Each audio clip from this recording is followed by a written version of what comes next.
What are racism and sexism? And who is to blame, if anyone? This lecture is designed to be an introduction to how power and prejudice operate within a given society. What is social power? Why is canned laughter so popular with television executives? When surveyed, most people say that they do not like canned laughter and laugh tracks on TV shows. If this is so, then why do TV executives use it? Well, experiments have found that the use of canned merriment causes an audience to laugh longer. In addition, some evidence indicates that canned laughter is most effective for poor or mildly amusing jokes. The use of canned laughter is an example of the power of social proof. Social proof usually helps us determine what is correct in our society. In social situations, we look at others to find out what is the right thing to do, and social proof usually tells us the right thing to do.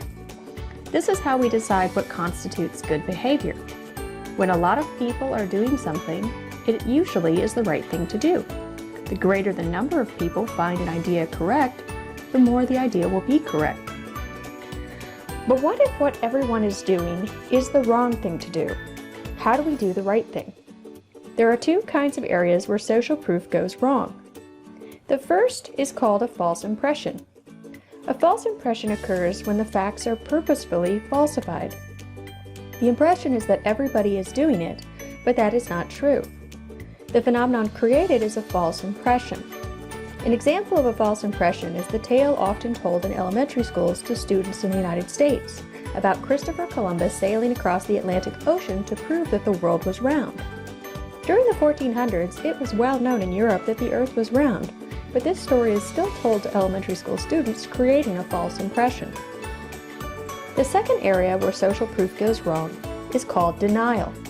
Denial occurs when there is pluralistic ignorance and no one sees cause for alarm. Both false impressions and denial can lead to discrimination and oppression in a society. Discrimination is a form of prejudice that targets individuals. Acts of racial discrimination are often performed by entities such as the Ku Klux Klan. The reason that acts of discrimination are morally wrong is that they violate and fail to respect human dignity. What's called volitional racism is an intentional act performed by individuals who hold a false and morally pernicious belief. Individuals who commit acts of volitional discrimination are morally blameworthy and should be held accountable. But what if you didn't mean to discriminate? The second way discrimination occurs is through unreasonable ignorance. You can't learn everything, but you can be expected to know some basic stuff. Ignorance of that basic stuff is unreasonable and therefore blameworthy. Does committing an act of racism by accident make you a racist? The answer is no. Racism is a character trait. It is a settled disposition to support racism and has a history of racist acts without intention of change. Once a person is made of the racial incident, then they are no longer ignorant. If they keep acting that way, then the action becomes inexcusable, and then they are racist. But what if a person of the designated racial or ethnic minority group doesn't think it's racist? Does that make the incident not racist? Again, the answer is no. First, sometimes members of a certain racial or ethnic minority group can be in ignorance of the relevant facts. And second, there is no representative of all people within a racial or ethnic minority group. But what if a bunch of people from a racial or ethnic minority group don't think an incident is racist, but other members do think the incident is racist? This is called an ambiguous racial incident. Ambiguous means unclear. There are two criteria to keep in mind in this instance. First, examine the past history in that society. Does the event have a history of prejudice? Do your research here and remember that double standards are the result of historical disrespect. Second, notice broad patterns of behavior. Is there a broad pattern of disadvantage for certain groups? For example, in 1962, 80% of white Americans thought that the racial injustice was not a significant problem. But when we look at history, we remember that the campaign for civil rights started in 1962. So if a bunch of people from a group that is not affected by the racial incident don't see it as racist, then they are the wrong group to listen to. How is oppression different from discrimination? Can an incident or pattern be full of prejudice if there is no one to blame? The answer is yes. This is called oppression, and it is a form of systemic prejudice within a society. It has two kinds: qualitative oppression and quantitative oppression.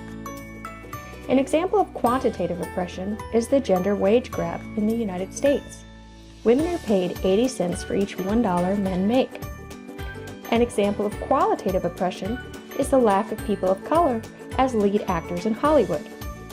If a movie does not have a balanced cast of people from different racial and ethnic backgrounds, does that mean that the individual movie is racist?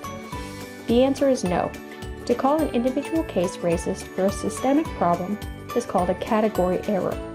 Systemic prejudice means that there is a broad pattern in which stereotypes or characterizing people in a certain way, or has a tendency to show a broad pattern of discrimination or exclusion towards certain groups. A specific form of qualitative oppression is the objectification of women. Objectification, in the moral sense, is about denying people their human dignity, and it has to go against their personal will. There are two kinds of objectification. The first kind is individual objectification. The case of the Spanish conquistadors is a case of individual objectification. The Spanish treated the indigenous population as objects. The reason why is because they didn't think they were human. The Spanish conquistadors literally treated the indigenous populations of the Americas as objects. The second kind of objectification is systematic objectification. The portrayal of female characters in video games is an example of systematic objectification. It is morally wrong because it denies a person's autonomy by defining their person in a narrow and restricted sense. It is like saying, you can't be good at math because you're a girl. One case isn't enough. It must show a broad pattern of cases to qualify as systematic objectification. And it is not clear whether particular individuals can be blamed. It must also be connected to a history of objectification. Women historically have been treated as sexual objects in the United States. Can people become blameworthy for systematic objectification? The answer is yes. If the person knows about it, or should know about it, and if the person can do something about it, then they are blameworthy. Is there a broad pattern of sexualized objectification in the United States? The answer is yes. We sexually objectify our Olympian athletes. We sexually objectify our children. We sell cars with sexual objectification. And we even sell medical supplies by sexually objectifying women. So what can we do to overturn oppressive practices in a society? There are two steps. Step 1. Find the act of oppression and articulate it. And step 2, insist on change in practices and institutions by being an ally for groups who are oppressed. These two steps help you promote resistance and lead to change in a society.